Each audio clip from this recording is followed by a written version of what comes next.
15 years gone now, and I can still see her clear as day. That fierce young woman riding past my porch this morning, hair streaming behind her like a dark banner, sitting that paint horse like she was born to it. Rebecca Morrison Rollins, heading out to check the north pasture before the heat sets in.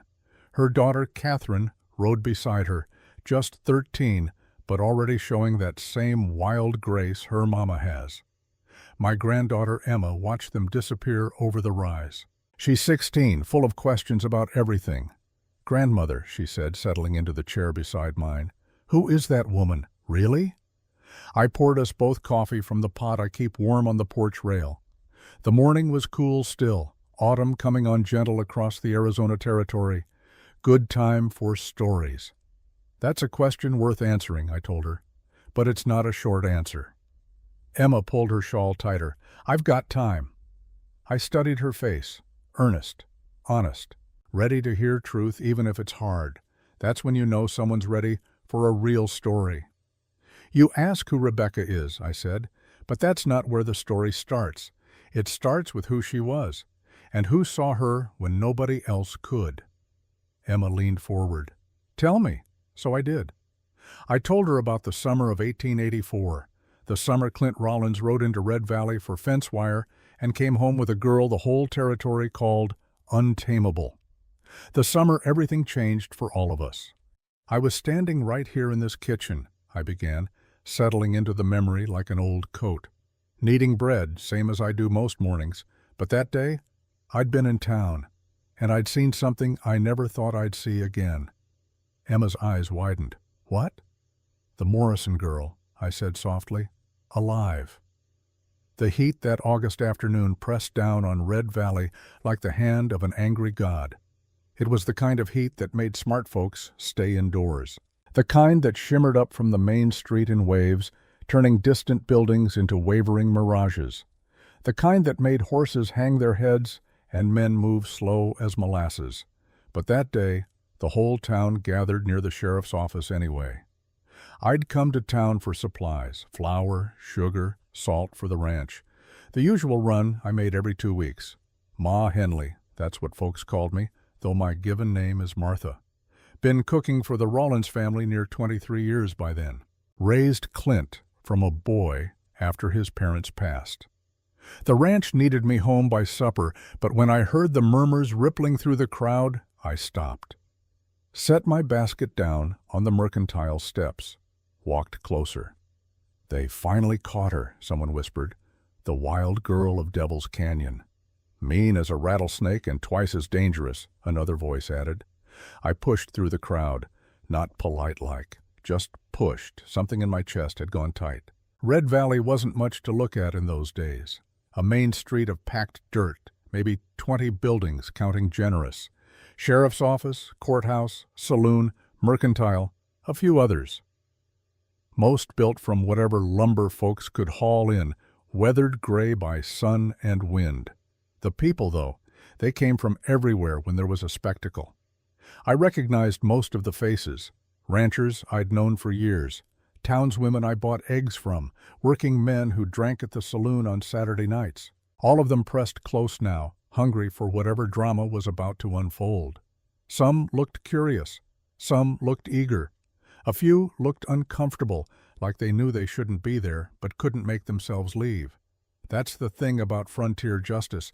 It draws people the way a fire draws moths. Sheriff Dutch Holland stood on the office steps, sweating through his vest. He was a good enough man, Dutch. Tried to keep the peace without getting anyone killed.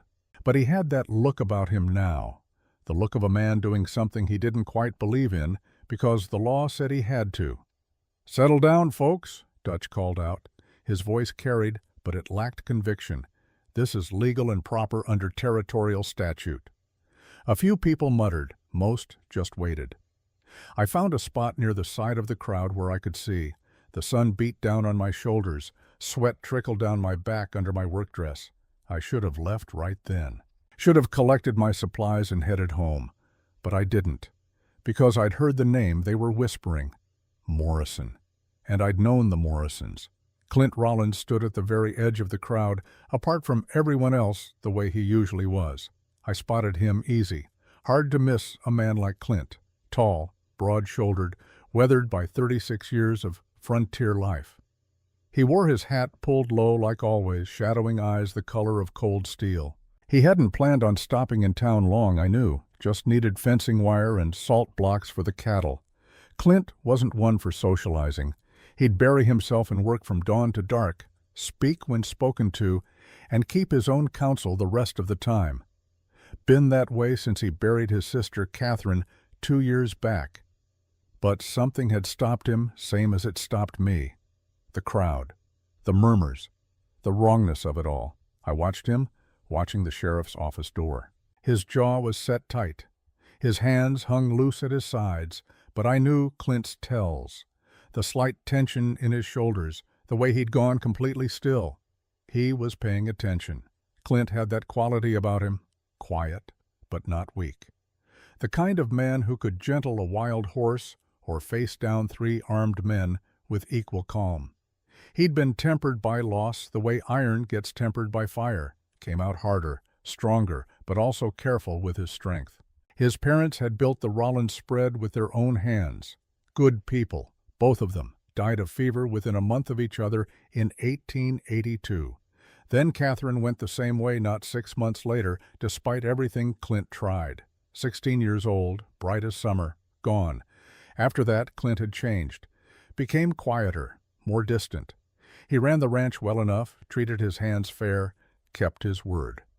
But the light had gone out of him. I'd watched him withdraw into himself day by day. Watched him visit those 3 graves every Sunday without fail. Watched him carry grief like a stone in his chest. And I'd wondered if he'd ever find his way back to living instead of just surviving. Now he stood in that crowd, hat shadowing his face, waiting like everyone else. For what? I wasn't sure yet. But I had a feeling we were all about to find out. "Bring her out," someone in the crowd shouted. The sheriff's office door opened. 2 deputies came through first. Then they dragged her into the sunlight. The crowd gasped. Some stepped back. Others leaned forward. I went completely still. Lord have mercy. It was her. The girl was maybe 22, 23 years old.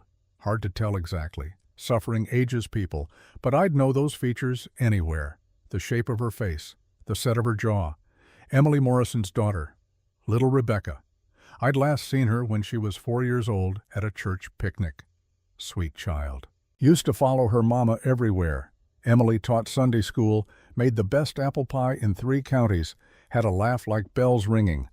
And now, here was her daughter, shackled at the wrists, bruised, half-starved, wild-eyed. They said the whole Morrison family had been killed 3 years back.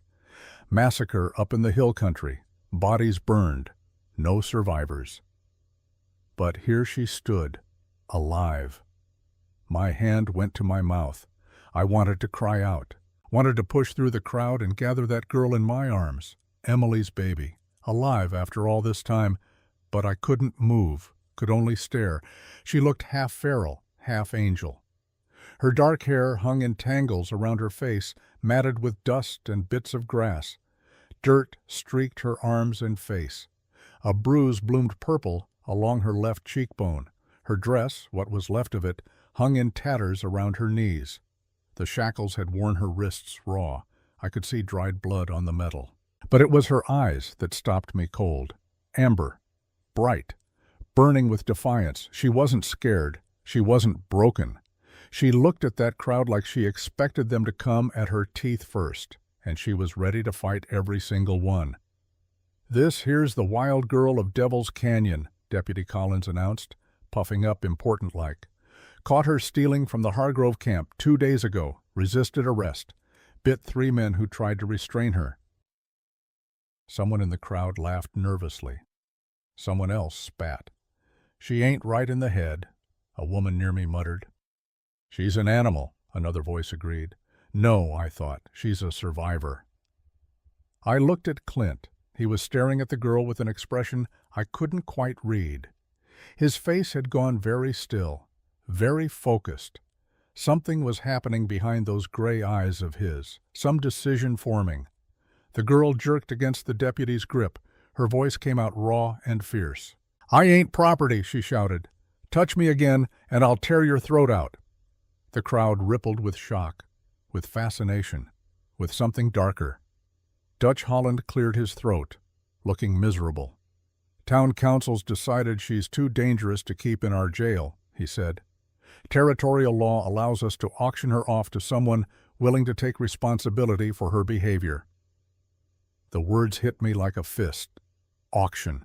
They were going to auction Emily Morrison's daughter like she was livestock.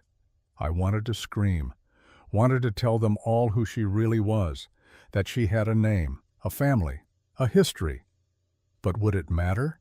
Out here, might made right more often than law made justice. And this girl, whoever she'd become in the years since her family died, she had no might, no protection, only that fierce, burning defiance. "Bidding starts at $20, Dutch announced. He couldn't even look at the girl when he said it. A rancher near the front lifted his hat. "20. 25, another man called out. I scanned the crowd, sick to my stomach. These were men I knew, men who came to church on Sundays, men with wives and children at home, and they were bidding on a human being like she was a horse. 30, someone shouted from the back.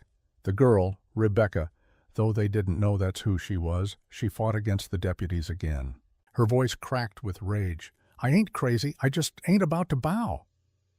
Something in those words cut through the crowd noise, cut through my own shock. She wasn't going to bow, not to them, not to anyone. I glanced at Clint again. He'd moved slightly closer, just a few steps. But his whole attention was fixed on that girl now. His hand had curled into a fist at his side.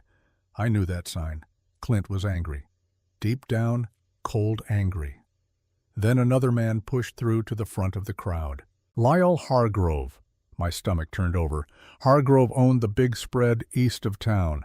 More land than he could work, more cattle than he could count, more money than he deserved. He was the kind of man who smiled when he cheated you and threatened when you called him on it. I'd never liked him, but more than that, I'd never trusted him, and I knew Clint had cause to hate him. Hargrove grinned at the girl on the platform, the kind of grin a wolf gives before it strikes. "Hell," he said loud enough for everyone to hear, "I'll take her. She'll break easy enough." The girl spat at him, hit his boot square. "Try it and see, coward," she snarled.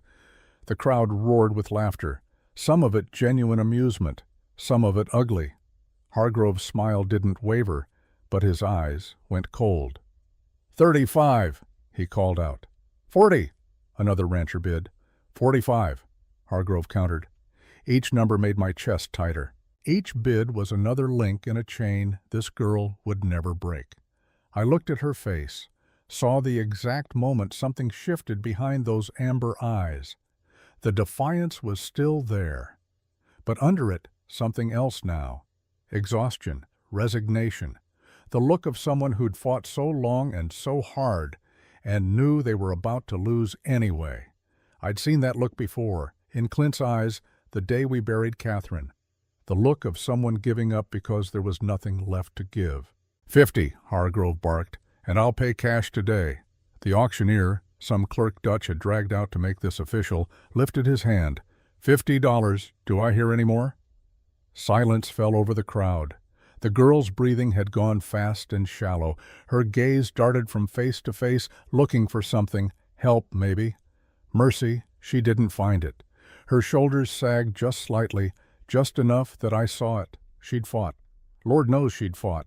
But there are some fights you can't win alone. 50 going once, the auctioneer called. Hargrove stepped closer to the platform, already claiming his property. The girl's eyes dimmed, just for a second, just long enough. And that's when Clint moved. He stepped forward before I even saw him decide to do it. One moment he was at the edge of the crowd, the next he was pushing through, moving with that quiet certainty he had. 100, he said, just that one word. But it landed like a thunderclap. The entire crowd went silent. Every head turned. Hargrove spun around, his face flushing red. "What in hell, Rollins? You losing your mind?" Clint met his stare without blinking, without any expression at all. "You heard me," he said. Flat. Final. The auctioneer's eyes had gone wide. He looked like a man who'd just seen the devil himself bless a church service. $100, he said, voice almost gleeful. "Going once." "You can't just," Hargrove sputtered. His hand twitched toward his gun. A murmur went through the crowd. Tense. Expectant. Everyone in Red Valley knew you didn't cross Clint Rollins lightly. He wasn't a gunfighter, wasn't looking for trouble, but he also wasn't a man who backed down once he'd made a stand.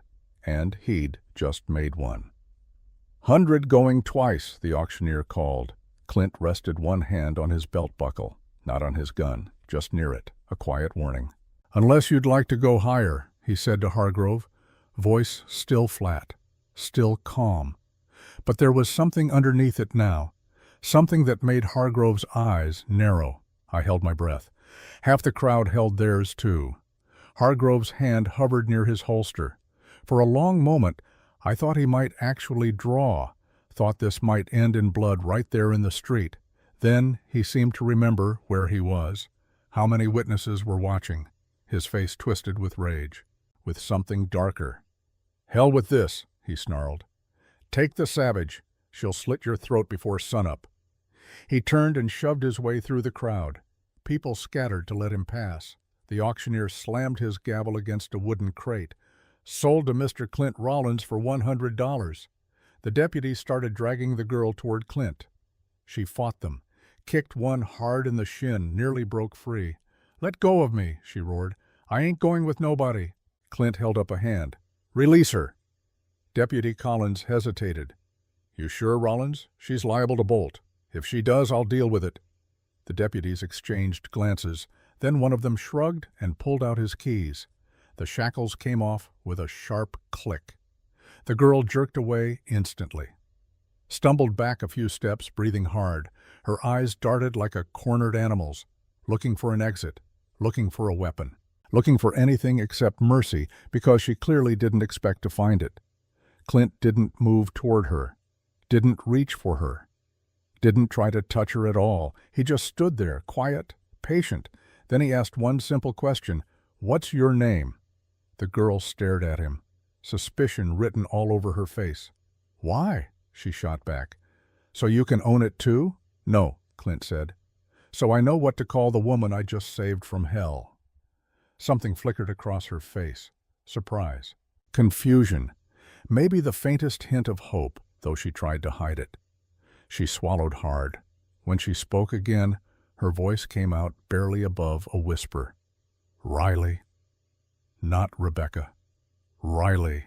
She'd buried her real name along with her family, I realized. Became someone else. Someone who could survive what Rebecca Morrison couldn't have. Clint tipped his hat, a gesture of respect, like she was a lady at a church social instead of a half-wild girl in chains. "All right, Riley," he said. "You can come with me, or you can stay here with every man who just tried to buy you." He let that sink in, let her see the truth of it. Every face in that crowd, every man who'd bid on her like property, every person who'd watched and done nothing. And then there was Clint, who'd paid $100 not to own her, but to get her away from them. Riley looked at the crowd, looked back at Clint. Her chin came up, that defiance still burning bright. But this time she made a choice. She stepped toward him, not behind him, not like a possession following its owner, beside him. And that's how they walked out of Red Valley, side by side. The wild girl no man could tame, and the quiet rancher who'd just changed both their lives forever. I watched them go with tears in my eyes. Emily Morrison's daughter, alive. And Clint Rollins, carrying grief like stones for 2 years, had just done something I never expected. He'd saved someone, not because he wanted to own her, not because he expected gratitude, because he'd made a promise once to his dying mother to help people who were suffering when no one else would, because he'd seen someone worth saving, even if she didn't believe it yet. I picked up my basket, gathered my supplies quick as I could. Then I headed for the ranch. Clint would be bringing that girl home.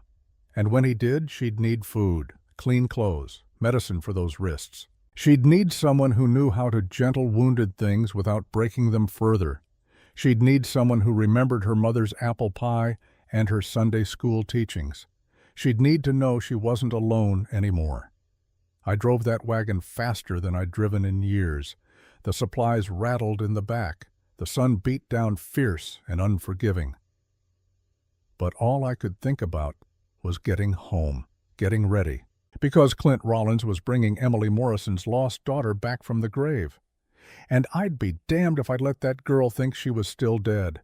The bread could wait. The ranch work could wait. What mattered now was making sure that when Rebecca, walked through my kitchen door, she'd smell coffee and cornbread and safety. She'd see a face that remembered her family with love. She'd know, maybe for the first time in 3 years, that she'd found her way home. I urged the horses faster. The ranch appeared on the horizon.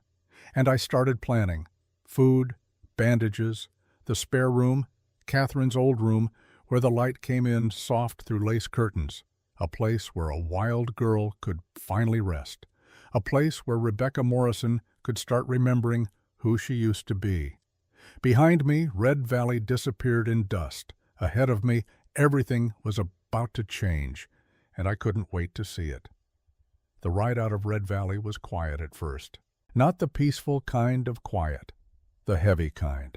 The kind that sits between two people who don't know each other yet and aren't sure they want to. I wasn't there for the journey itself.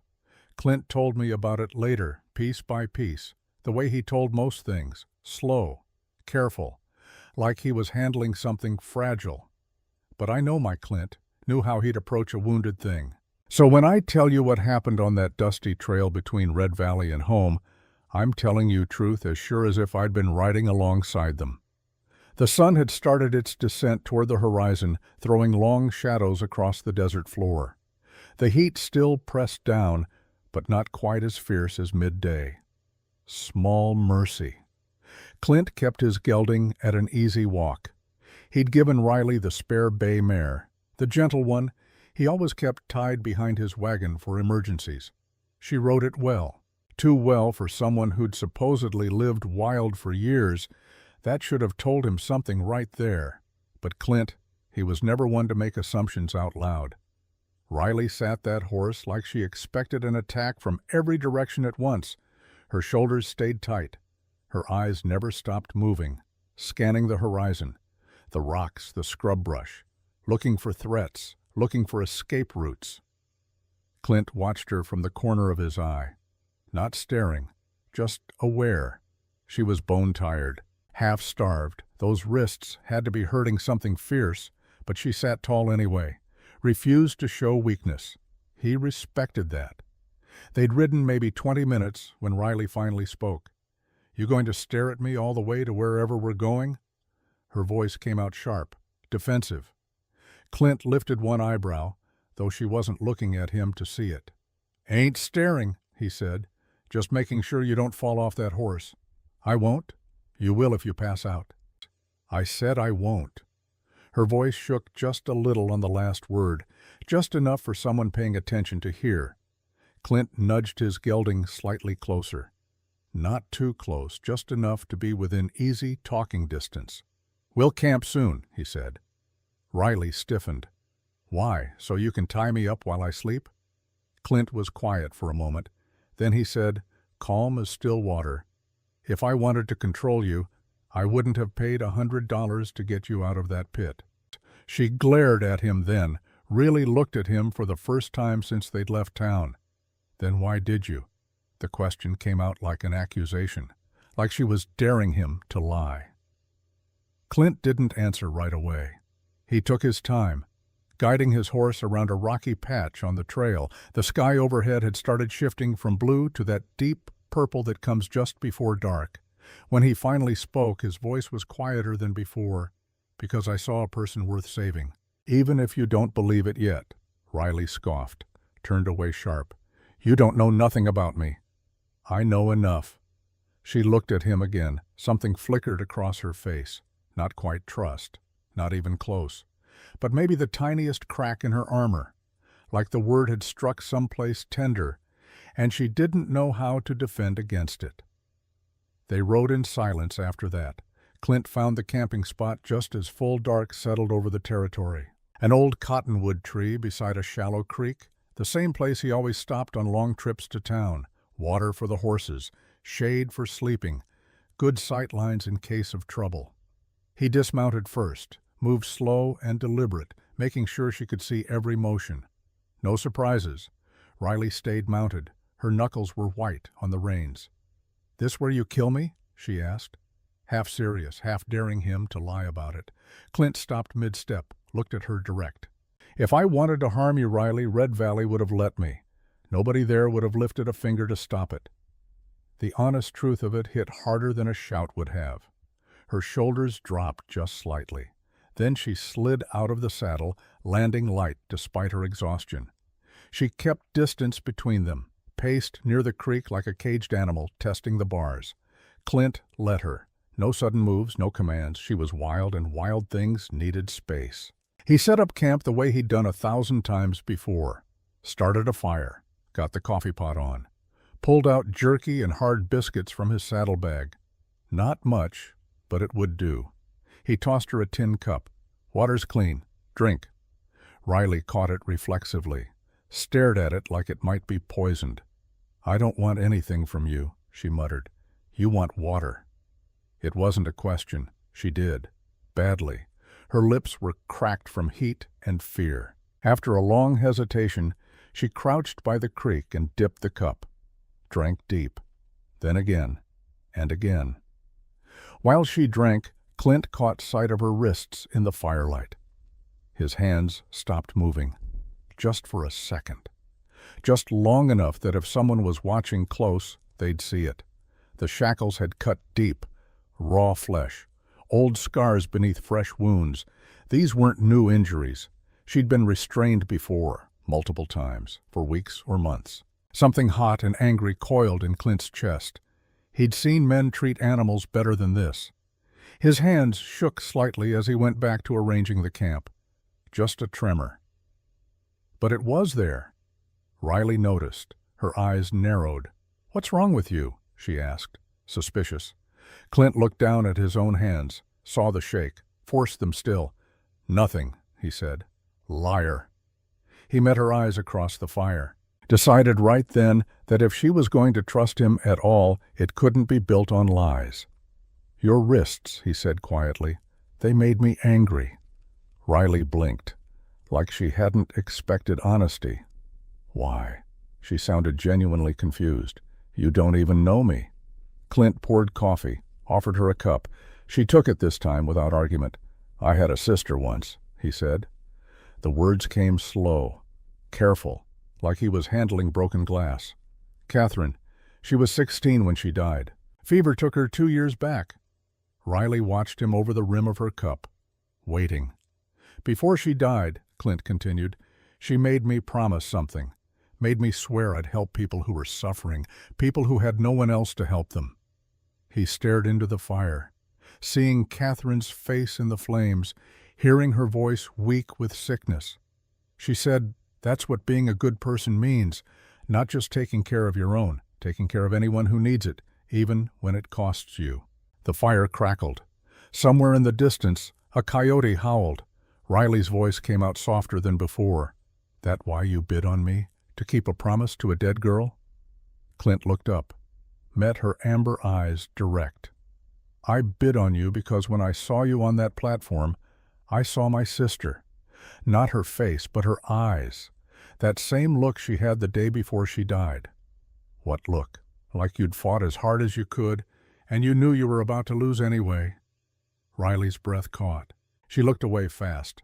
Clint gave her a moment, then continued, voice still quiet.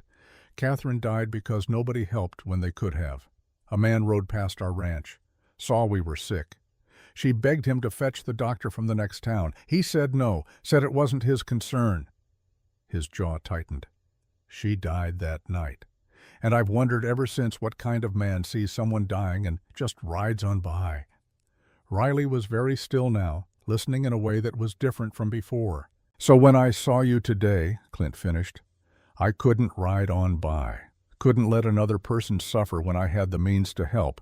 That's all it was. A promise kept, nothing you owe me for." Silence stretched between them, just the fire and the creak and the night sounds. Finally, Riley spoke. Her voice was rough, unsteady. "Men don't do nothing for free. Some men don't. You will, eventually. You'll want something." Clint shook his head. "What I want is for you to eat something. Get some sleep, heal up enough that you can decide what you want to do next. And if what I want is to leave, then you leave." She stared at him like he was speaking a foreign language. "Just like that? Just like that." Riley stood abruptly, paced to the edge of the firelight and back. Her hands were shaking now, too, but not from weakness. From something else. Confusion, maybe. Or the beginning of something she didn't want to name. "I don't understand you," she said finally. Clint offered her a biscuit and jerky. "Don't have to understand me, just have to decide if you're willing to trust me long enough to eat and rest." She took the food, sank onto the ground across from him, ate like she was starving, which she probably was. When she finished, Clint showed her the 2 bedrolls he'd laid out. One near the fire, one farther away. "You take whichever one you want," he said. "Why give me the choice?" "Because it's yours to make." She studied both bedrolls, studied him. "You ain't going to come near me?" Her voice held equal parts hope and suspicion. "No." "Swear it?" Clint met her eyes. "I don't make promises I won't keep." She searched his face in the firelight, looking for lies, for hidden intentions, for any sign this was a trap. She didn't find any. Finally, she took the bedroll farthest from the fire, wrapped herself in the blanket like armor, lay down with her back to him, but he could tell she wasn't sleeping. Too tense, too aware. Clint settled by the fire, fed it slowly, kept watch. Hours passed. The fire burned low. Stars wheeled overhead. Just when he thought she'd finally fallen asleep, her voice came out of the darkness. "Clint?" "Yeah?" Long pause, then so quiet he almost missed it. "If I run tomorrow, will you be mad?" Clint poked the fire, let sparks drift up into the night sky. "No," he said. "Just disappointed." Her breath hitched, like that answer had hit someplace she didn't expect. When she spoke again, her voice was smaller, younger. "Nobody's ever been disappointed about losing me before." Clint didn't answer that. What could he say? That she deserved people who cared? She wouldn't believe it yet. So he just said, "Get some sleep, Riley. Long ride tomorrow." She didn't respond. But slowly, gradually, he heard her breathing even out. Felt the tension in the camp ease just slightly. She was testing him. He knew that. Pretending to sleep while watching to see if he'd approach, if he'd try something. So he stayed right where he was, kept his distance, proved with silence what words couldn't. By the time the false dawn started graying the eastern sky, Riley had finally, truly, fallen asleep. And Clint sat watch, thinking about promises made to the dead and chances given to the living. When we saw them coming up the road the next day, I was ready. The bread was baked.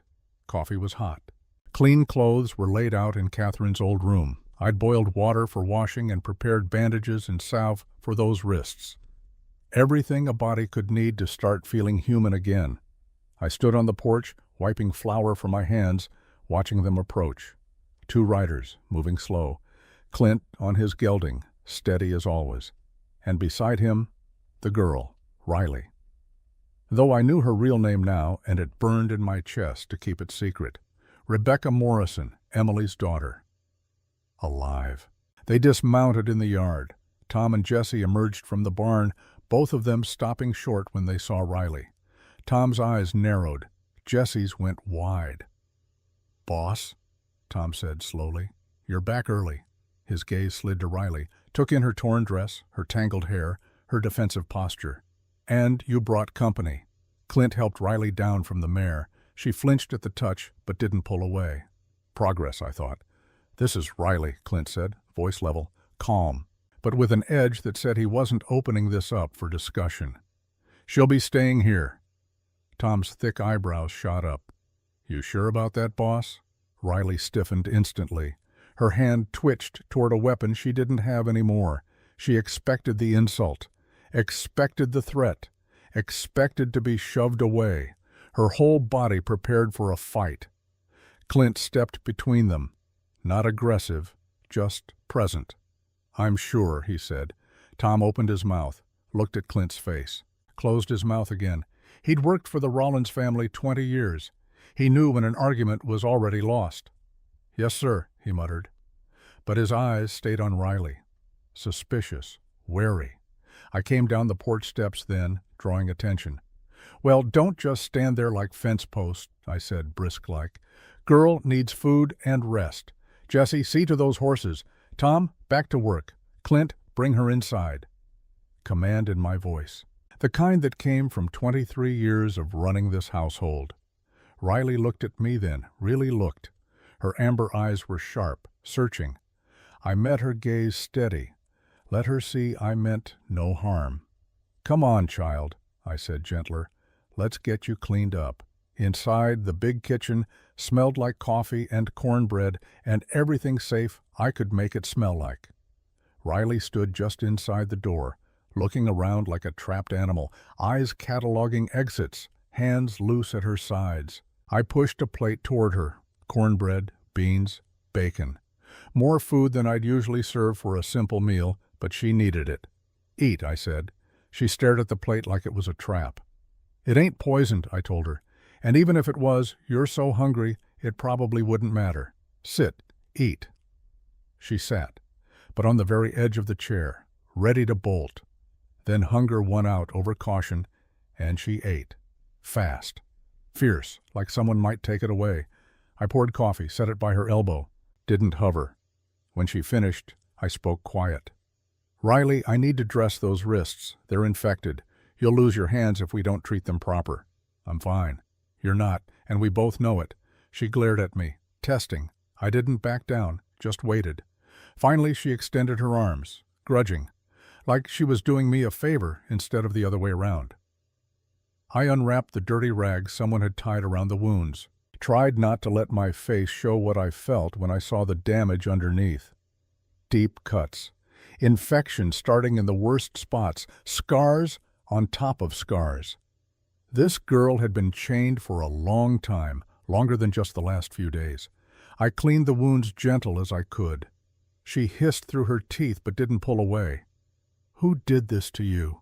I asked soft. "Don't matter now." "It matters." "Why?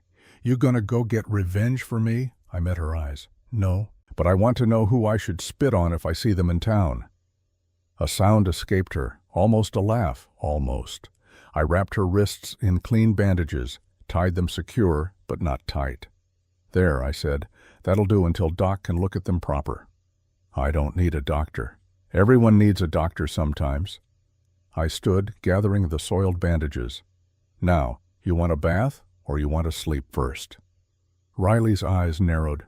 "Why do you care?" "Because someone should. You don't even know me."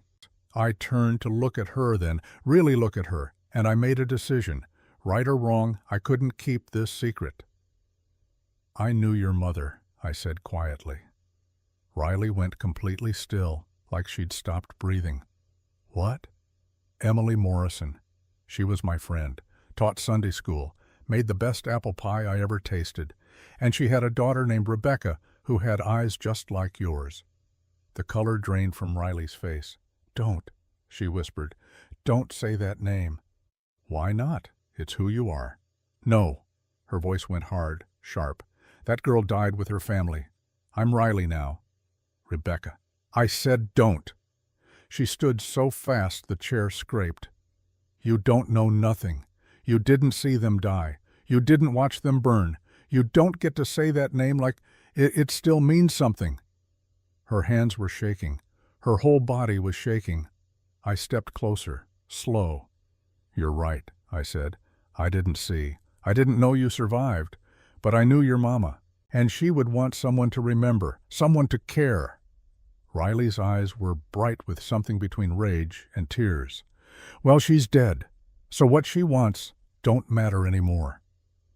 It matters to me, and it should matter to you. Why? The word came out broken. Because you're here, you survived, and that means something. Riley turned away, pressed her hands against the table like she needed something solid to hold on to. I can't, she said so quietly I almost missed it. I can't be her. That girl, she was soft, gentle. She believed people were good. She's gone. Only Riley's left now. I moved to stand beside her, not touching, just near. Maybe, I said, or maybe Rebecca's just been hiding, waiting somewhere safe to come back out. She looked at me then, and for just a second, I saw past the wild defiance, saw the frightened girl underneath, the one who'd lost everything and built armor to survive. This place, I continued, it's safe. You don't have to be Riley every second of every day. You can rest. I don't know how. Then we'll teach you. She searched my face, looking for lies, for traps. Why? She asked again. But this time, it wasn't defensive. It was genuine confusion. Why do you care? Because your mama was kind to me when I needed it. And because that boy out there, Clint, he needs to learn how to live again same as you do. Maybe you can help each other figure it out. Riley swallowed hard, looked away. I'm tired, she said finally. I know, child. Come on, I'll show you your room. I led her upstairs, to Catherine's room. The door stuck a little when I opened it. No one had been inside since she died. Sunlight filtered through lace curtains. The bed was made with a clean quilt. A small desk sat by the window. And on the nightstand, I'd placed something earlier. Catherine's diary. Riley stepped inside cautious, like she was entering a church. Whose room is this? She asked. It was Clint's sister's, Catherine. Riley turned to me quick. The one who died? Yes. And you're giving me her room? Disbelief in her voice. She'd want someone to use it, someone who needed a safe place. Riley walked to the window, looked out at the ranch land stretching toward the horizon. I might not stay, she said. I know. I might leave tomorrow. That's your choice. She touched the diary on the nightstand. Careful, like it might burn her. What if I steal something? I almost smiled. Then I'll know you needed it more than we did. She looked at me over her shoulder. You're strange. I'm practical. Now there's water in the basin, clean clothes in the dresser. You rest. When you wake up, there'll be food. I moved toward the door. Ma, Riley said, using the name she'd heard the others use. I paused. Thank you. The words came out rough, unused to being said. You're welcome, child. I closed the door, gentle, left her to her ghosts and her thoughts. Downstairs, I found Clint in the kitchen, drinking coffee, staring at nothing. That girl, I said, pouring my own cup. She's Rebecca Morrison. Clint looked up sharp. You sure? Certain as sunrise. I knew Emily. I remember little Rebecca. That's her. Does she know you know? I told her. She denies it. Says that girl's dead. Clint was quiet for a long moment. Maybe she is. Maybe Riley's who survived. Maybe, I agreed. But Rebecca's still in there somewhere, scared, hurt, but alive. What do we do? I sat across from him. We let her choose who she wants to be. We don't force it. We just make sure she knows she's safe either way. Clint nodded slow. Tom thinks I've lost my mind. Tom thinks anything he didn't think of himself is crazy. He'll come around. And if he doesn't? Then he can find work elsewhere. This is your ranch, Clint. Your decision. We sat in comfortable silence for a while. The kind that comes from knowing someone long enough that words aren't always necessary. Finally, Clint spoke. I told her about Catherine, about the promise. Good. She didn't believe me. Didn't believe I wasn't expecting something in return. She will. Give her time. Clint's hands wrapped around his coffee cup. What if I fail her, like I failed Catherine? I reached across the table, put my old hand over his scarred one. You didn't fail Catherine. Fever took her. You did everything you could. Hargrove could have helped. He rode right past. She begged him. My blood went cold. Lyle Hargrove? Yes, why? I sat back slow, pieces clicking together in my mind. Clint, I said carefully, Do you know who tried to buy Riley at that auction? His jaw went tight. Hargrove. And do you know whose land borders his to the south? No. Morrison land. 640 acres. Water rights. Grazing land. I watched his face.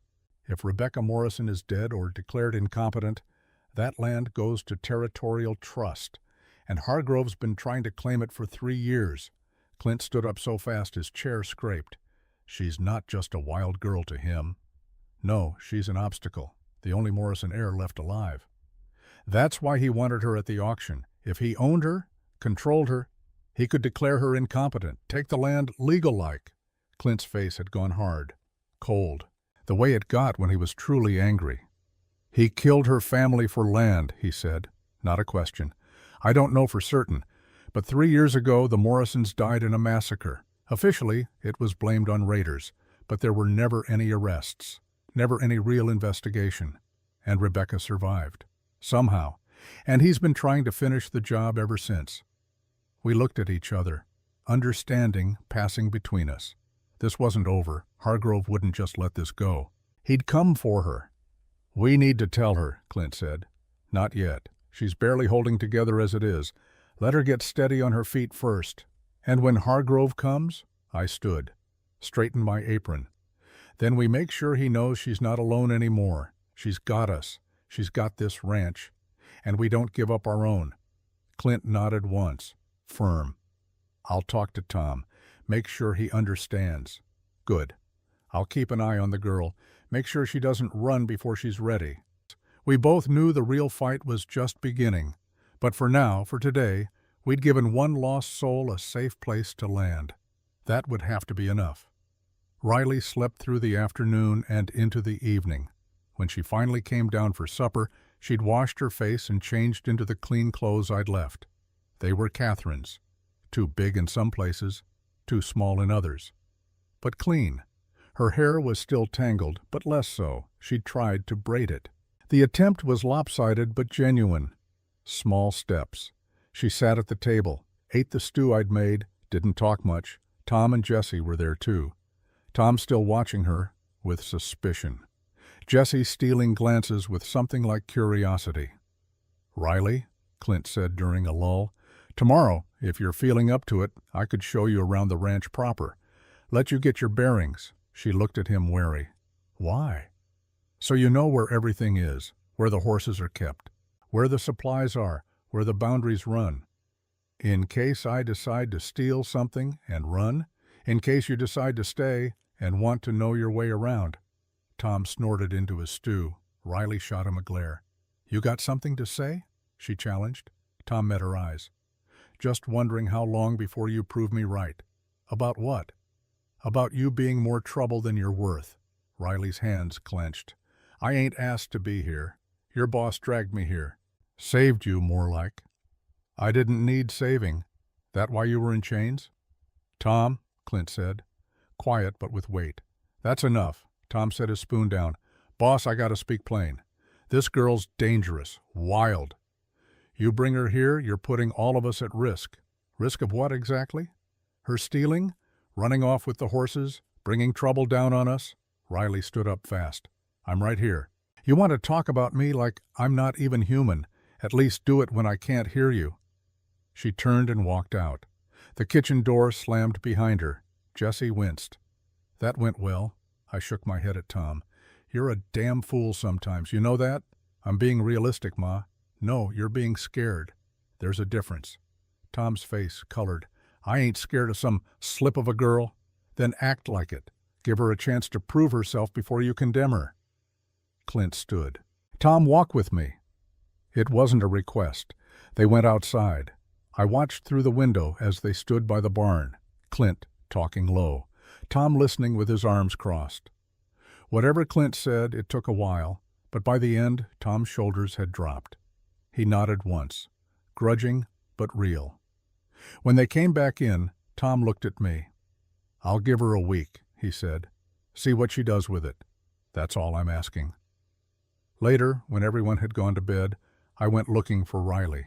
Found her in the barn, sitting in an empty stall, knees drawn up, staring at nothing. Mind if I join you? I asked. She shrugged. I settled down beside her, my old bones protesting the hard ground. But I managed. "Tom's not a bad man," I said after a while. "Just set in his ways. He thinks I'm going to rob you blind. He thinks you're going to get hurt and it'll hurt Clint. He's protective of this family." Riley looked at me sidelong. "I ain't family." "Not yet. But you could be." She shook her head. "I don't know how to be family. Don't remember how. It's not something you remember. It's something you practice. You do it every day until it feels natural again." We sat in silence. The horses shifted in their stalls. Somewhere an owl called. "Ma," Riley said finally, "that diary. In the room. Catherine's?" "Yeah, you left it there on purpose." "I did." "Why?" I chose my words careful. "Because I thought you might like to know who slept in that room before you, and because Catherine was a good soul. If you read her words, you might see what kind of people we are here." Riley was quiet for a long time. Then she said, so soft I almost missed it, "I read the first page." "And?" "She wrote about wanting to help people, about how the best thing a person can do is make someone else's burden lighter. She believed that with her whole heart. She sounds like my mama." Riley's voice cracked on the last word. I put my arm around her thin shoulders. She went rigid at first, then slowly she leaned just slightly into the touch. "I think they would have been friends," I said. "Catherine and your mama, maybe." We sat like that until the moon rose high enough to throw silver light through the barn slats.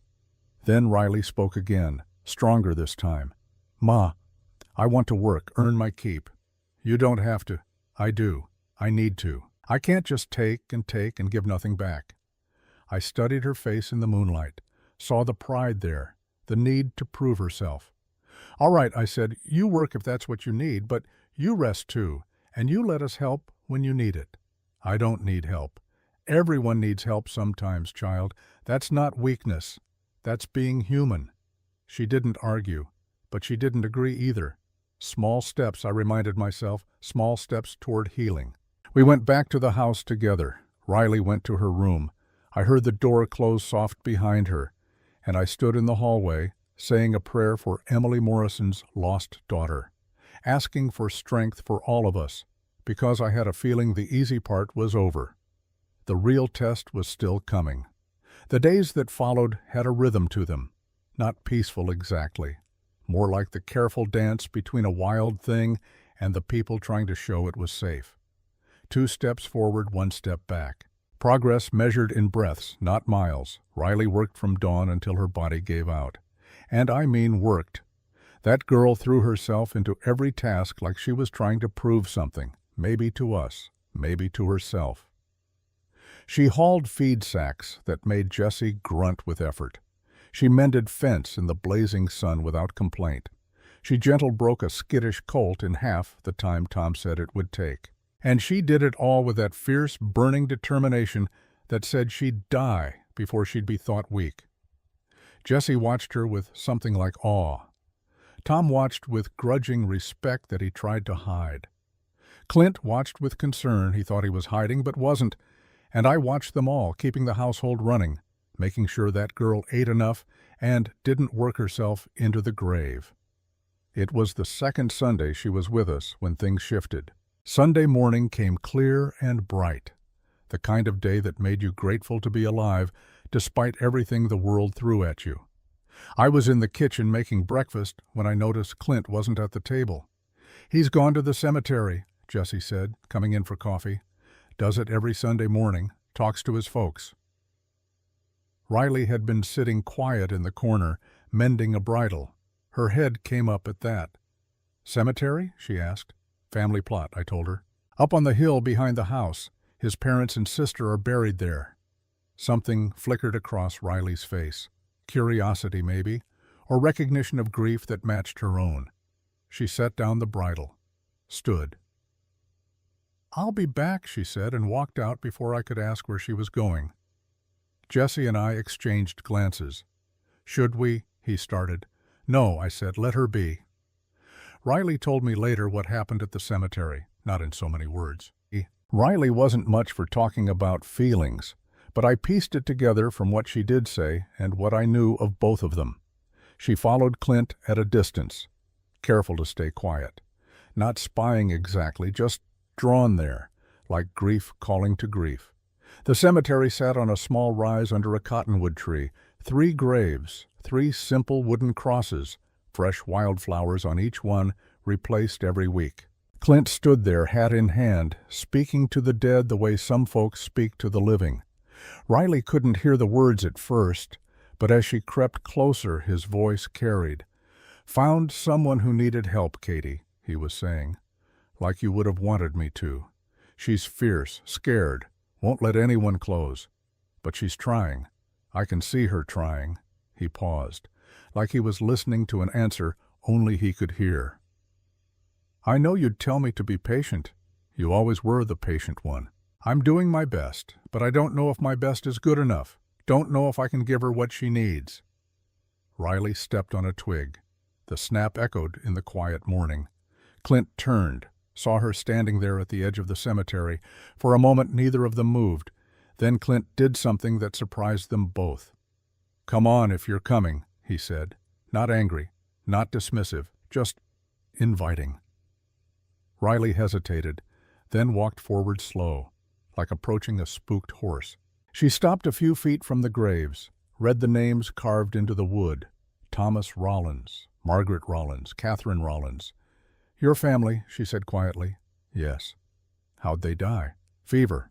Took my father first, then my mother 3 weeks later. Catherine fought it for 5 days, but in the end—" He didn't finish, didn't need to. Riley looked at the middle grave. Catherine's. The flowers there were fresh picked this morning. Wild flowers from the creek bed.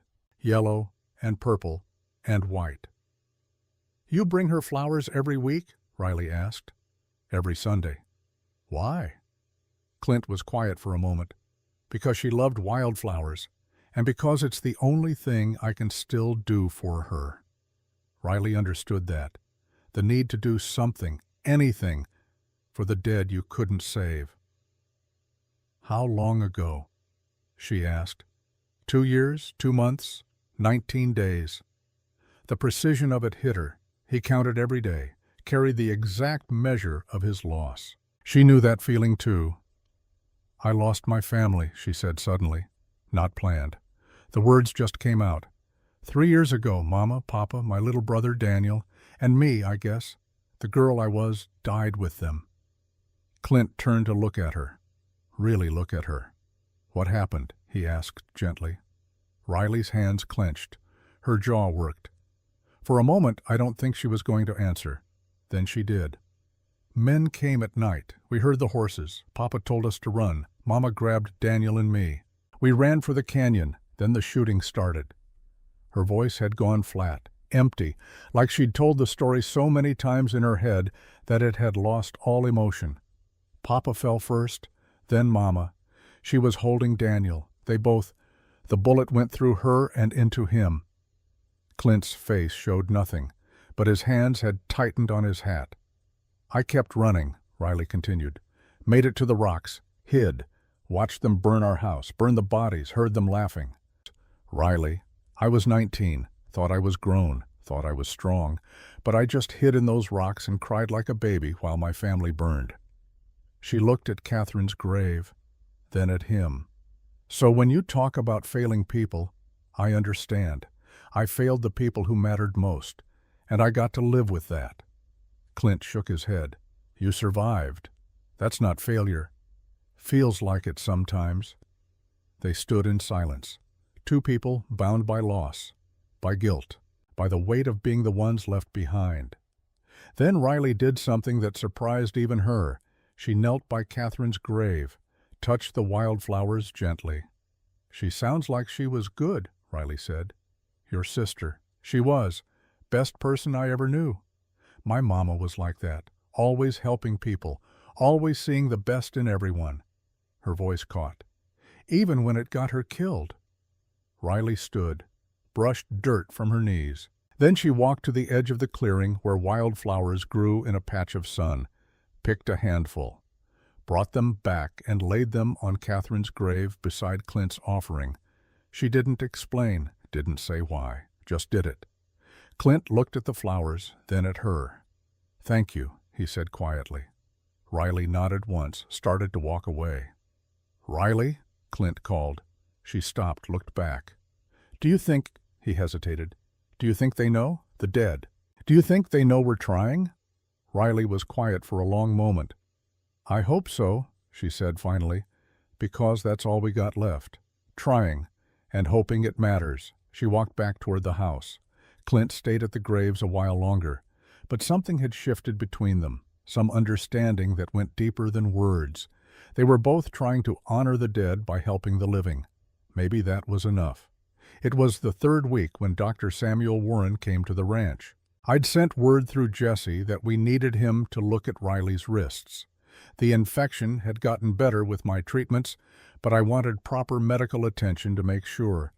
Riley didn't want a doctor, made that clear as glass. "I'm fine," she insisted when Clint mentioned it at breakfast. "Your wrists aren't healing right," Clint said. "They need proper care." I said I'm fine. "Riley." "No doctors." Her voice went hard, final. Clint should have left it there. Should have asked permission first. But he was worried. And worry made him do something he'd promised himself he wouldn't do. He brought the doctor anyway. When Doc Warren's wagon rolled up that afternoon, Riley was in the barn brushing down the horses. I saw her freeze when she heard the wagon, saw her eyes go to the exits, calculating. She came out to the yard, face tight, with barely controlled anger. "What's this?" she demanded. Clint climbed down from where he'd been working on the barn roof. "Doctor's here to check your wrists." "I didn't say he could come." "I know, but they need proper attention." Riley's hands clenched into fists. "You don't get to make decisions for me. I'm not trying to—" "Yes, you are." Her voice rose, sharp, hurt. "You brought him here without asking, without my permission. That's making decisions for me." Clint's face showed he realized his mistake. "Riley, I'm sorry. I was just worried." "I don't care if you're worried. I ain't yours to worry about." She turned to leave. Doc Warren stepped down from his wagon. He was a slight man, late 50s, with gentle hands and tired eyes. He'd seen a lot in his years as frontier doctor, understood wounded things. "Miss," he said quietly, "I won't examine you if you don't want me to, but I would like to talk, just talk, if you'll allow it." Riley stopped, looked at him wary. "Why?" she asked. "Because I've been a doctor 30 years. And I've learned to tell the difference between injuries that happened by accident and injuries that happened by cruelty. Your wrists, the way you move, the scars I can see even from here, those tell a story, and I'd like to hear it, not to judge, just to help." Something in his tone got through where Clint's worry hadn't. Riley stood there, tense as a drawn bow, for a long moment. Then she said, "Fine, but Ma stays in the room." "Of course." We went inside. I made coffee while Doc set up his medical bag on the kitchen table. Riley sat on the very edge of the chair, ready to bolt. "May I see your wrists?" Doc asked. After a hesitation, Riley extended her arms. I'd been changing the bandages every day, keeping them clean. But when Doc unwrapped them, even I winced. The healing was better than it had been, but the scarring underneath told a story of months, maybe years, of restraint. Doc's face tightened. Professional anger. Riley saw it. "Don't," she said sharply. "Don't what?" "Don't look at me like that, like I'm something broken you need to fix." Doc met her eyes. "I see a person who survived what should have killed her. That's not broken, miss. That's steel." Riley blinked, like she hadn't expected that. Doc examined her wrists carefully, then asked to check her ribs. "Why?" Riley asked, suspicious. "Because the way you breathe, the way you favor your left side, you've got old breaks that didn't heal right." She let him check. His face got grimmer. 3 ribs. Broken at different times. Healed crooked. When he was done, Doc cleaned and redressed the wrists. Left medicine and instructions with me. Then he and Clint stepped outside to talk. I watched through the window. Doc was speaking low, urgent. Clint's face had gone very still. Very dangerous. When they came back in, Clint's hands were shaking slightly. Riley noticed. "What's wrong with you?" she asked. "Nothing." "Liar." Clint looked at her, then decided like before that lies wouldn't build trust. "Doc told me how bad your injuries are, how long you were kept captive, how much you've survived." Riley stood. So it makes me angry. That someone did that to you, that you had to endure it alone. I'm alive, ain't I? That's all that matters." "It's not all that matters. Justice matters. Truth matters." "Justice?" Riley laughed, bitter. "There ain't no justice out here. Just whoever's strong enough to take what they want." Doc Warren spoke up then. "Miss Riley, there's something you should know." She turned to him. "What?" "About 2 years ago, I was called to this ranch. The Rollins family had taken sick. Fever. By the time I got here, Mr. and Mrs. Rollins had already passed. Catherine was still fighting." Riley's eyes cut to Clint. Back to Doc. "I did what I could," Doc continued.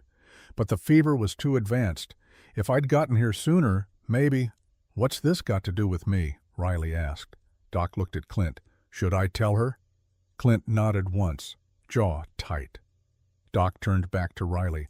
"The day before Catherine died, a man rode past this ranch. She was well enough to walk out to the road. She begged him to ride for help, to fetch me from town faster. He refused, said it wasn't his concern." Riley went very still. "Who?"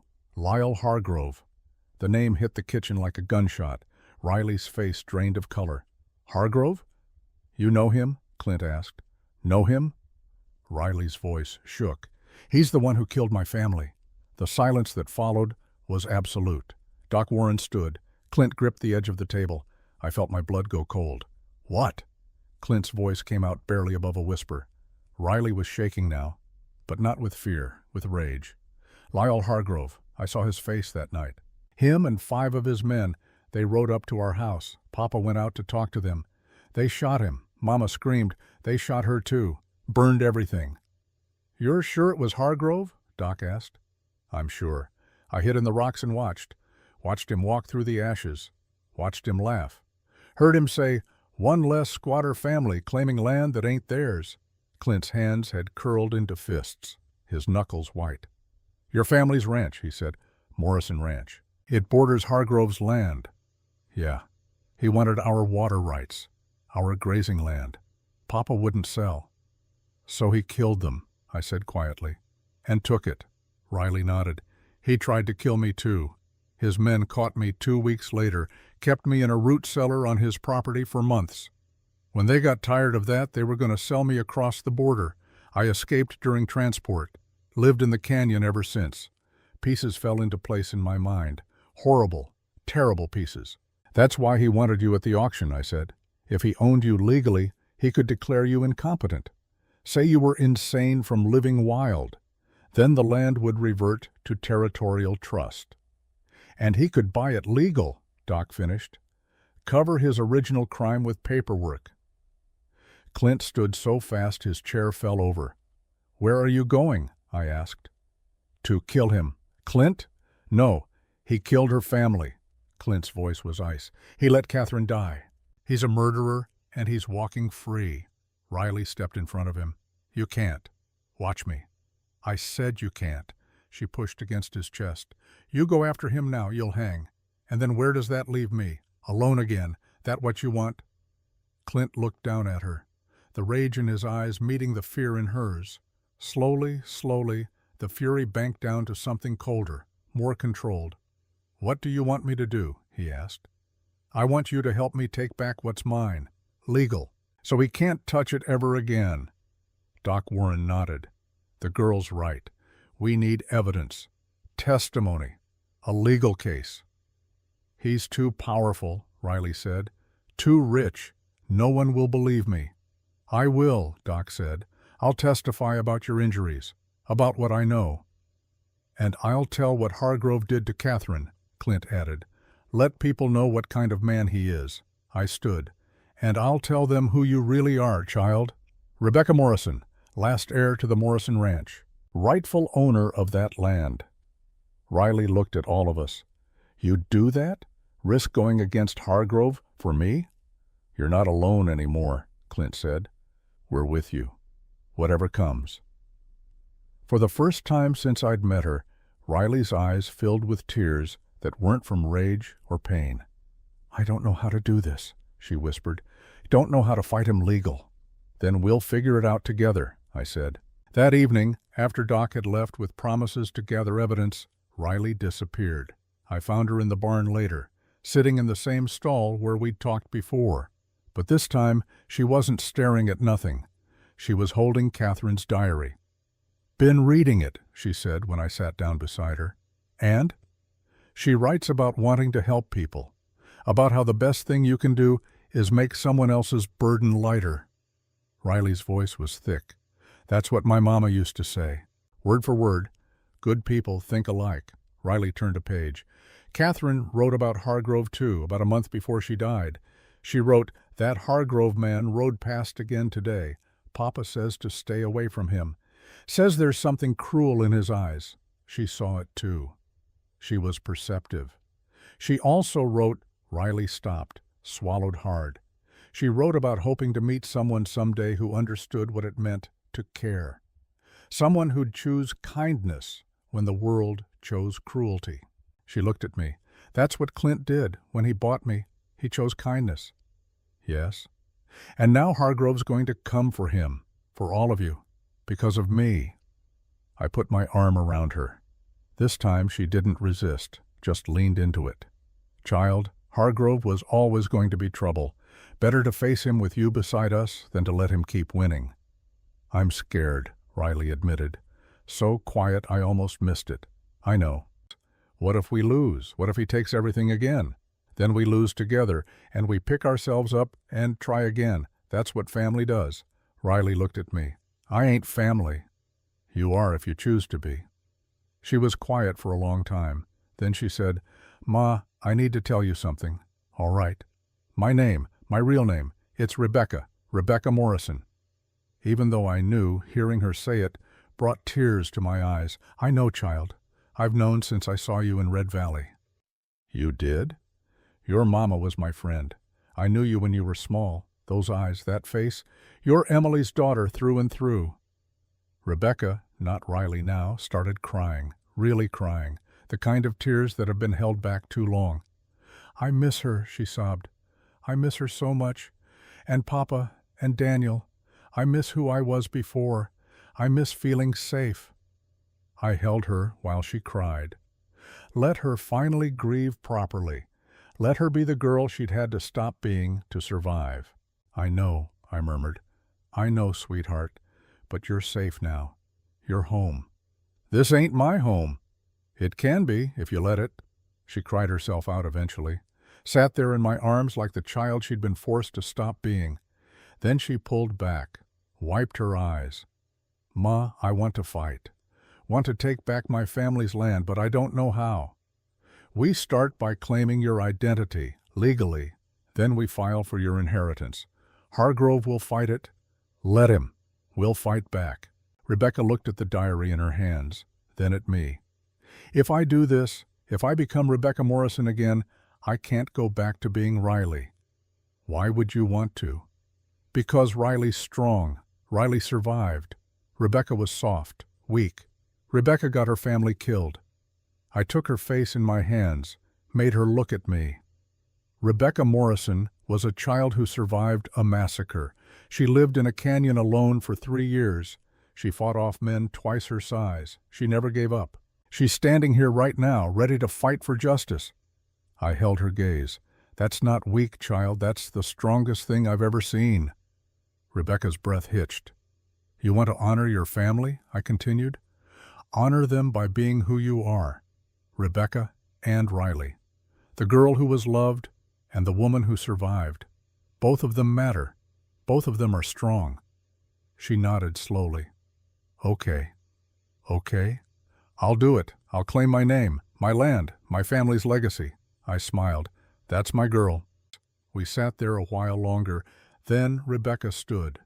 "I should tell Clint. Tell him I'm ready. He'll be glad to hear it." She started to leave, then turned back.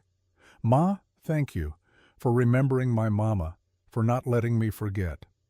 Sweetheart, I could never forget Emily Morrison, and I'll never let anyone forget her daughter either. The next morning, we rode to Red Valley. All of us. Clint, me, Rebecca, even Tom and Jesse. Safety in numbers. Rebecca wore one of Catherine's better dresses. Still didn't fit quite right, but it was clean and whole. Her hair was properly braided. She looked like what she was, a young woman of property, not a wild thing. The change in her posture was remarkable. She held her head high, shoulders back. She was Rebecca Morrison now, and she was done hiding. We went straight to the courthouse, the clerk's office. The clerk, a nervous man named Peters, looked up when we entered. "Help you folks?" Rebecca stepped forward. "I need to file an inheritance claim." Peters pulled out the proper forms. Name of deceased? Douglas Morrison and Emily Morrison. His pen stopped. He looked up sharp. "The Morrisons who died 3 years back?" "Yes." "Thought the whole family was killed." "Not all of them." Rebecca set a folded paper on the desk. "I'm Rebecca Morrison, their daughter, and I have the deed to prove it." Peters unfolded the deed, studied it. His eyes went wide. "This is... Where did you get this?"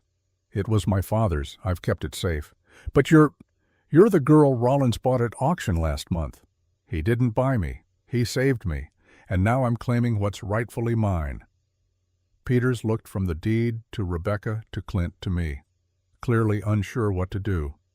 "I'll need to verify this," he said finally, "and you'll need witnesses to confirm your identity." "I can confirm it," I said. "I knew Emily Morrison. Knew her daughter. This is Rebecca." "That won't be enough. You're not impartial." "Then I'll testify," a voice said from the doorway. We all turned. Widow Sarah Shaw stood there, dressed in her customary black silver hair in a neat bun. She was 60 years old and commanded respect in Red Valley like few others. She walked into the office, looked at Rebecca closely, her eyes filled with tears. "Lord have mercy," she whispered. "Emily's child." Rebecca stood very still. "You knew my mother? Knew her?" "She was my dearest friend." Sarah's voice shook. "I was at your christening. Held you when you were hours old. You have your mother's eyes. I'd know them anywhere." She turned to Peters. "This is Rebecca Morrison. I swear it on my life." Peters swallowed hard. "Mrs. Shaw, are you certain?" "Absolutely certain. That is Emily and Douglas Morrison's daughter, the rightful heir to Morrison Ranch." Peters looked overwhelmed, but he couldn't ignore Sarah Shaw's testimony. "I'll file the claim," he said. "But there will need to be a formal hearing. The land's been in territorial trust for 3 years. There are complications." "What kind of complications?" Clint asked. Peters glanced toward the window. "Lyle Hargrove has filed a claim on the Morrison property. Says it was abandoned. He wants to purchase it from the territory." Rebecca's jaw tightened. "It wasn't abandoned. I'm the heir. It's mine." "I understand, miss. But Mr. Hargrove is a powerful man. He's not going to take this well. I don't care how he takes it." Sarah Shaw stepped beside Rebecca, put a hand on her shoulder. "This girl has every right to her family's property, and I'll stand beside her. So will half the women in this town who remember Emily Morrison." Peters nodded slowly. "I'll schedule a hearing 2 weeks from today. Judge Harrison will preside." "Thank you," Rebecca said. We left the courthouse. News was already spreading. I could see people whispering, pointing. The Morrison girl, alive, here to claim her inheritance. By nightfall, the whole territory would know. Hargrove found out within hours. I know because that evening, Tom came riding in hard. "Boss," he called to Clint, "we got trouble." We all came out to the yard. "Someone cut the north fence," Tom said. "Let about 50 head of cattle scatter into the canyon." Clint's face went hard. "When?" "Sometime this afternoon. Found boot prints, deliberately cut." "Hargrove," Rebecca said. "Probably," Clint agreed. "It's a message." "What kind of message?" "That he's not going to let this go, that we should back down while we can." Rebecca's hands clenched. "I ain't backing down." "I know. Neither am I." Over the next few days, the intimidation continued. Supplies denied at the mercantile. Mr. Hargrove says anyone who helps Rollins is an enemy. Jesse came back from town with a black eye. 3 of Hargrove's men jumped me, said to tell you to give up the girl or things get worse. Another fence cut. This time the water trough was smashed. Rebecca wanted to leave. I could see it in her eyes. The guilt, the fear that we'd all suffer because of her. But Clint wouldn't hear it. "You stay," he said firmly. "We don't surrender to bullies." Tom surprisingly agreed. "Boss is right. I ain't afraid of Hargrove." Jesse grinned despite his swollen eye. "I can still shoot." "I'm staying too." Rebecca looked at all of them, then at me. "You sure?" she asked. "This could get bad." "Child," I said, we're sure. You're one of us now, and we take care of our own." It was the night before the scheduled hearing when Riley and I had our final conversation as Riley. She found me on the porch. I was shelling peas, enjoying the cool evening air. "Ma," she said, "can I ask you something?" "Of course." She sat beside me, took a handful of peas to shell. We worked in comfortable silence for a moment. Then she said, "Tomorrow, when I go to that courthouse, I'm going as Rebecca Morrison." "I know. But I need you to know, Riley's not gone. She's still part of me, the part that survived, the part that fought." "I know that too. I just don't want to lose her, don't want to forget what she taught me." I set down my bowl, turned to face her. "Rebecca, listen to me. You're not choosing between 2 different people. You're becoming whole. Riley kept you alive when Rebecca couldn't. But now Rebecca needs to step forward to get justice. They're both you, both strong, both necessary." She nodded slowly. "What if I fail tomorrow? What if Hargrove wins? Then we try again, and again until we get it right." "You really believe that?" "I do." She was quiet for a moment. Then she said, "I read the rest of Catherine's diary." "And?" "She wrote about Clint, about how much she worried for him. Said he carried too much weight alone. Said he needed someone who understood loss like he did, someone who could share the burden." She was wise. "Ma, do you think—" Rebecca stopped, started again. "Do you think Clint sees me as more than just someone he saved?" I smiled. "Why don't you ask him?" "I can't do that." "Why not?" "Because I don't know how. Don't know how to be that with someone." "Then learn. Same as everything else, one step at a time." She looked out at the darkening sky. "I'm scared, Ma, not just of tomorrow, of everything, of hoping for things I might not get to keep." "That's life, child. We hope anyway, we love anyway, we fight anyway." "How do you know when it's worth it?" I put my hand over hers. "When the thought of losing it hurts more than the fear of trying." She looked at me, understanding passing between us. "I should talk to him," she said. "I think you should." She stood, started toward the barn where Clint was checking the horses. Halfway there, she turned back. "Ma, thank you for everything." "You're welcome, Rebecca Morrison. Now go talk to that boy before he bursts from not saying what's on his mind." She laughed, a real laugh, then went to find Clint. I watched her go, saying a prayer for Emily's daughter. Tomorrow would be hard. The fight was just beginning. But tonight, for just this moment, she was safe. She was home. And she was finally allowing herself to hope. The night grew darker. Stars came out bright and clear. From the barn I heard voices, Clint's low rumble, Rebecca's softer tones. They were talking, really talking.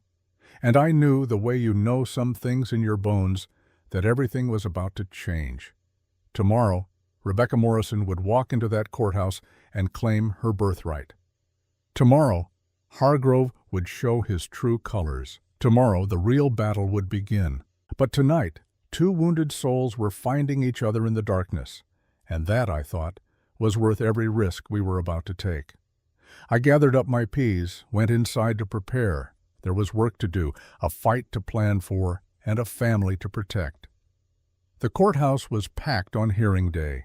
Seemed like half of Red Valley had turned out to watch, some curious, some hoping for justice, some just wanting to see if Lyle Hargrove would finally get what he deserved. I sat in the front row beside Sarah Shaw.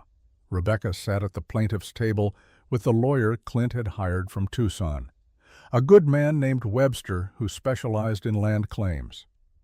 Clint sat right behind Rebecca, close enough that she could feel him there without turning around, his presence steady as a rock wall. Judge Harrison came in promptly at 9. He was a stern man, gray-haired and fair-minded, not easily swayed by money or influence. That was something, at least. Hargrove sat on the other side with his lawyer, a slick-talking man from Phoenix who probably cost more than most ranches made in a year. When Hargrove saw Rebecca sitting there cleaned up and presentable in Catherine's blue dress, his face went dark, calculating. He hadn't expected her to fight back. He'd thought she'd run, or hide, or break. He didn't know Rebecca Morrison. The hearing started with Hargrove's lawyer making his case. Your Honor, my client has filed a legitimate claim on the Morrison property. The land has been abandoned for 3 years following the tragic death of the Morrison family. Under territorial law, abandoned property reverts to the territory after 2 years. Mr. Hargrove has followed proper procedures to purchase this land. Judge Harrison looked over his spectacles. And what of the claim that the Morrison heir is alive and present? Your Honor, this young woman has been living as a vagrant in Devil's Canyon. She was arrested for theft, sold at public auction for violent behavior. My client questions her mental competency to manage property. Rebecca's hands clenched under the table, but she kept her face calm, controlled. Webster stood. Your Honor, Miss Morrison was never actually arrested for theft. She was captured after escaping from captivity. As for her mental state, we have multiple witnesses who can attest to her complete competency. Then let's hear them, the judge said. Sarah Shaw testified first. She stood with the dignity of a queen, looked directly at the judge. I've known the Morrison family for 20 years. I was present when Rebecca was born. I knew her as a child. This woman before you is absolutely, without question, Emily and Douglas Morrison's daughter. How can you be certain after 3 years? Hargrove's lawyer challenged. Because she has her mother's eyes, her father's chin, and a birthmark on her left wrist that I saw when she was an infant, a small crescent moon shape. I'd know Rebecca Morrison anywhere. Rebecca held up her wrist. There, just above the scars, was exactly what Sarah described. A murmur went through the courtroom. Doc Warren testified next. I've examined Miss Morrison thoroughly. Her injuries are consistent with prolonged captivity and abuse, multiple old fractures, scar tissue from restraints. But mentally, she's as sound as anyone in this room, probably sounder than most, considering what she survived. Doctor, Hargrove's lawyer said smoothly, isn't it true that trauma can cause mental instability? It can, but I've seen no evidence of that in Miss Morrison. She's rational, intelligent, and fully capable of managing her affairs. Then it was Rebecca's turn. She stood, walked to the witness chair, sat with her back straight and her hands folded. Hargrove's lawyer circled like a vulture. Miss Morrison, is it true you lived in Devil's Canyon like an animal? I lived in Devil's Canyon, Rebecca said calmly. I survived the best way I could after my family was murdered. Murdered? You mean died in a raid? No, I mean murdered. By Lyle Hargrove and his men. The courtroom erupted. Judge Harrison banged his gavel. Order! Miss Morrison, that's a serious accusation. Rebecca looked directly at Hargrove. It's the truth. I was there. I saw him. Hargrove shot to his feet. She's lying. The girl's delusional. Mr. Hargrove, sit down, the judge ordered. Rebecca continued, voice steady. The night of August 14th, 1881, Lyle Hargrove and 5 of his men rode to our ranch. They shot my father, shot my mother while she was holding my little brother. Then they burned our house with the bodies inside. Why would my client do such a thing? The lawyer demanded. For our land, our water rights. He wanted what we had, and when my father wouldn't sell, he took it. Do you have any proof of this accusation? I have my testimony. I was there. I saw his face in the firelight. The testimony of a traumatized girl who admits to living in a canyon for 3 years, hardly reliable, Webster stood. Your Honor, I'd like to call Clint Rollins to the stand. Clint was sworn in. He sat in the witness chair, looking directly at the judge. Mr. Rollins, Webster said, tell us about your interaction with Lyle Hargrove in the summer of 1882. Clint's jaw tightened. My family took sick. Fever. My sister Catherine was dying. She saw Hargrove riding past our property, went to the road, begged him to fetch the doctor. He refused, said it wasn't his concern. She died that night. Gasps rippled through the courtroom. Mr. Hargrove, Webster said, turning, is this true? Hargrove's face had gone red. I don't recall every sick settler I pass.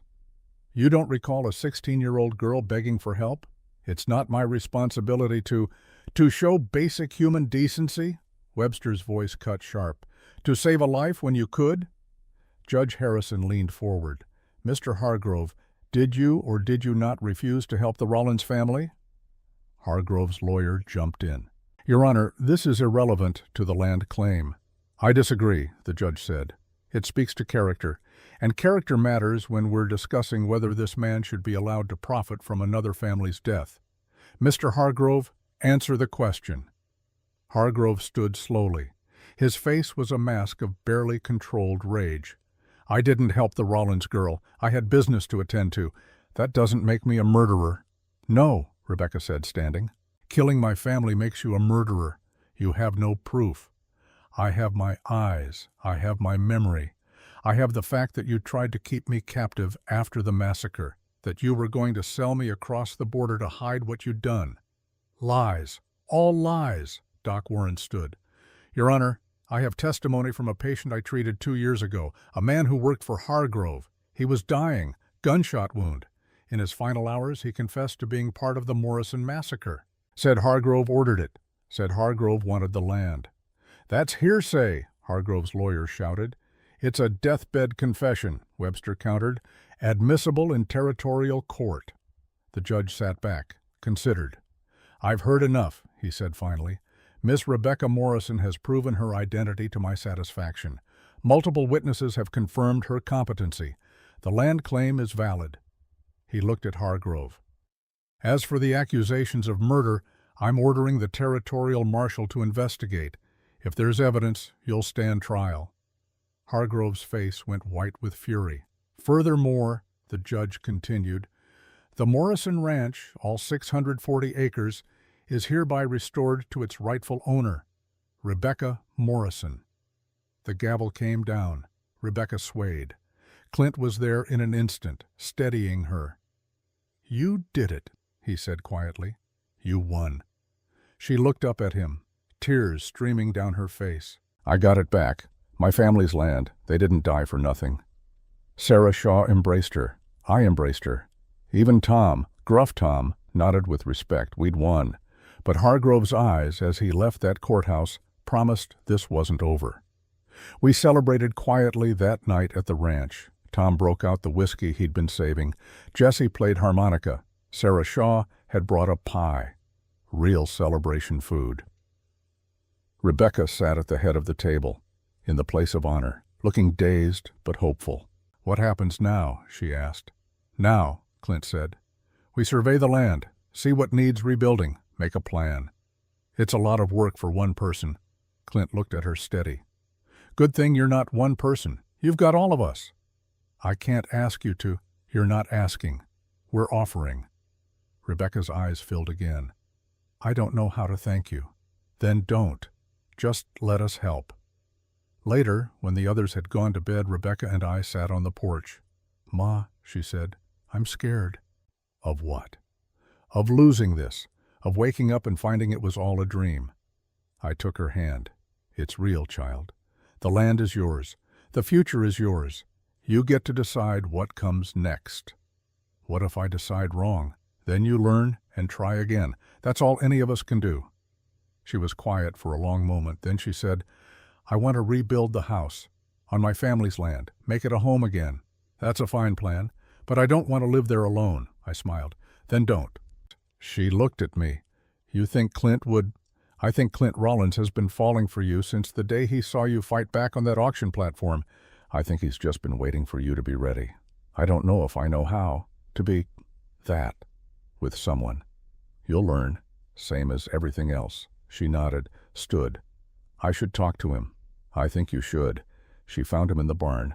I know because she told me later in bits and pieces, the way precious things get told. Clint? Rebecca said, stepping into the barn. He was brushing down his gelding, looked up when she entered. Rebecca, you should be celebrating, resting. Can't rest. Too much in my head. He set down the brush, gave her his full attention. What's troubling you? She moved closer, careful, like approaching something fragile.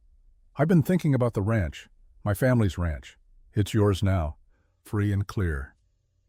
I want to rebuild it, the house, the barn, everything. That's good. It should be lived on again. I was thinking, she stopped, started again. I was thinking maybe we could combine the properties. Rollins-Morrison spread, run it together. Clint went very still. Together? Equal partners. Your land, my land, our work. She met his eyes. If you want. Rebecca, are you sure? That's a big commitment. I know, but I trust you. You've never lied to me, never tried to control me.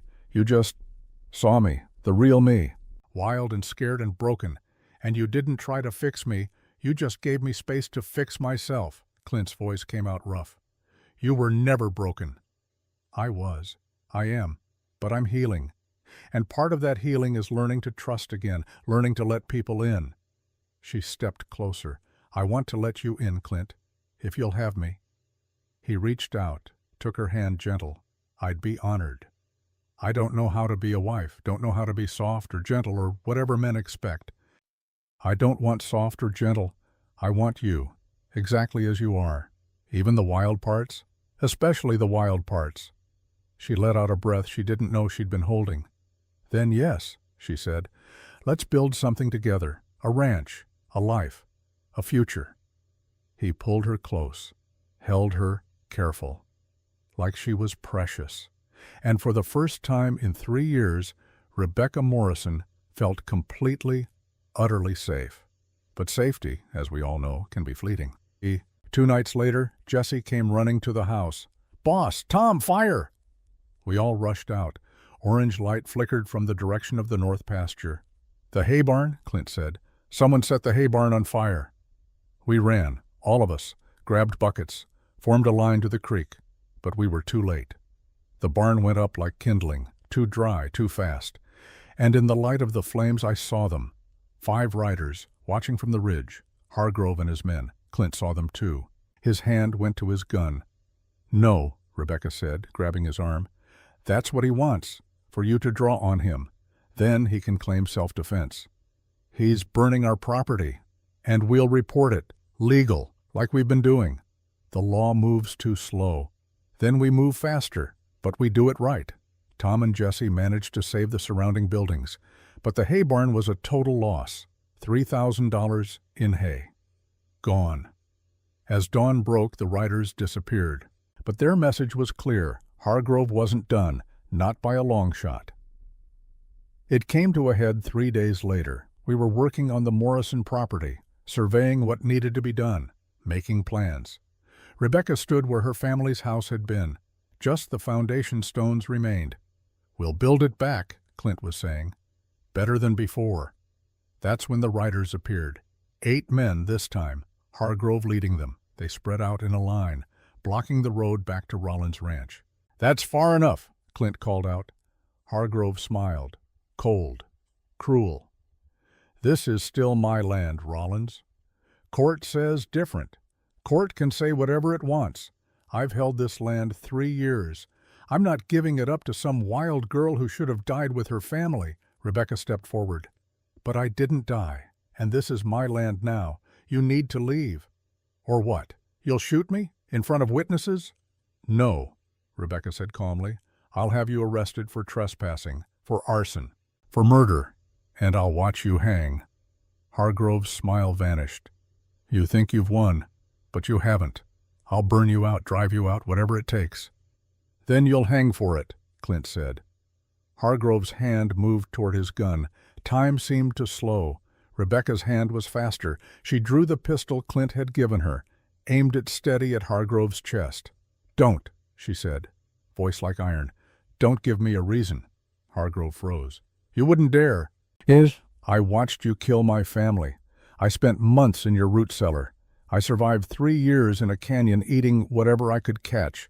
You think I wouldn't dare?" For the first time, Hargrove looked uncertain. Rebecca's gun never wavered. "You have a choice. You can ride away and face the law, or you can draw and I'll kill you where you stand. Either way, you lose." "She's bluffing," one of Hargrove's men said. Rebecca shifted her aim. Put a bullet in the dirt 2 inches from his horse's hoof. The horse reared. The man nearly fell. "I don't bluff," Rebecca said. Hargrove's eyes narrowed. "This isn't over." "Yes," Rebecca said. "It is. You just don't know it yet." She didn't lower the gun until they rode away. When they were gone, her hand started shaking. But she didn't cry, didn't break. She holstered the gun and turned to Clint. "I need you to teach me to build," she said. "Teach me to raise a house, a barn, a life." Clint took her hands in his, steadied the trembling. "We'll build it together," he said. And they did. I'm sitting here on this porch now, 15 years later, watching the sun set over the Rollins Morrison Ranch. Emma's gone quiet beside me. She's been listening to the whole story, hardly breathing. "What happened to Hargrove?" she asks finally. "The territorial marshal found evidence," I tell her. 2 of his men turned on him, testified in exchange for lighter sentences. Hargrove was convicted of the Morrison murders, hung 6 months later. "And Rebecca?" I smile. "Rebecca and Clint married that spring, built a new house on the Morrison land, combined the ranches like they planned, had 2 beautiful children.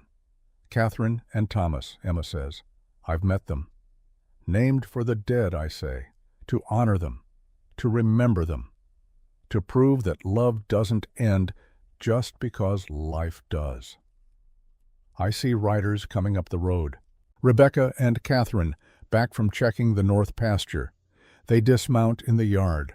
Rebecca moves with easy grace now, confident, strong, still fierce when she needs to be, but peaceful in a way that only comes from knowing you're truly home.